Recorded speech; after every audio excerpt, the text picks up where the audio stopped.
At dahil nga pupunta kaming Kazakhstan ni Mrs. ay naisipan naming dumaan dito sa may lounge dito sa may airport. Hindi namin alam kung makakapasok kami pero buti na lang yung credit card namin ay merong free access dito sa may lounge nila. Pagpasok pa lang ay bumungad na kagad tong cozy na sofa nila. Saktong-sakto ito dahil halos wala pa kaming tulog ni Mrs. Dahil nga alas 9 ang flight namin, ay alas 4 pa lang ng umaga ay gising na kami para mag-prepare. Pwedeng magpahinga, pwedeng kumain, at pwede rin mag-charge ng mga gadgets. Isa sa mga inumin na pinakagusto ko dito ay itong ginger ale.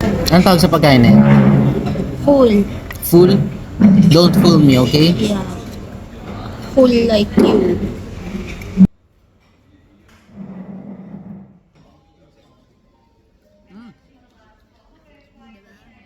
Napakarami nga ng pagpipilian dito magmula sa inumin at pagkain. Meron silang iba't ibang fruit juices dito, meron din silang mineral water, soft drinks, at meron din silang vending machine. At dito nga sa vending machine, sinubukan ko naman yung chocolate. Medyo busog din kami dahil kumain kami bago umalis ng bahay pero nakakatakam lang talaga yung mga pagkain at inumin dito sa may airport. Sunrise na kaya ang ibig sabihin ay malapit na rin ang boarding namin. Huling sulyap na lang sa pagkain bago kami dumiretso ng boarding gate. At pagtapos namin kumain ay ito naglakad na kami papunta sa boarding gate namin. Ilang sandali pa ay tinawag na kami para sa boarding passes namin. Sinakay nga pala kami dito sa may bus papuntang eroplano. Yung upuan namin ay nasa may bandang unahan kasi nakapili kami kasama ito nung binili namin yung ticket. Hindi naman na-delay yung departure time namin kaya ito nasa taxiway na kami. Hindi fully booked yung flight kaya ito wala kaming katabi ni Mrs. Nasa 4 na oras din ang flight namin kaya ito pipilitin naming makapagpahinga para pagdating doon ay meron kaming lakas para maggala kaagad. May kasama rin pagkain yung ticket namin. Meron kaming zinger sandwich at saka cheese croissant. Meron din palang 2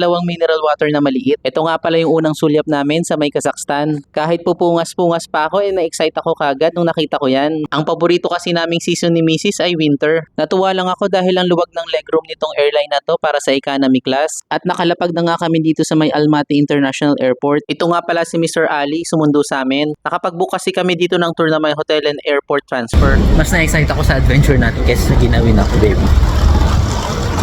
Halos 30 minutes lang yung layo ng airport papunta dun sa may apartment na naupahan namin. Compare kasi sa mga hotel, parang mas makakamura kami nung nakita ko to. At dahil apartment ay pwede kaming magluto.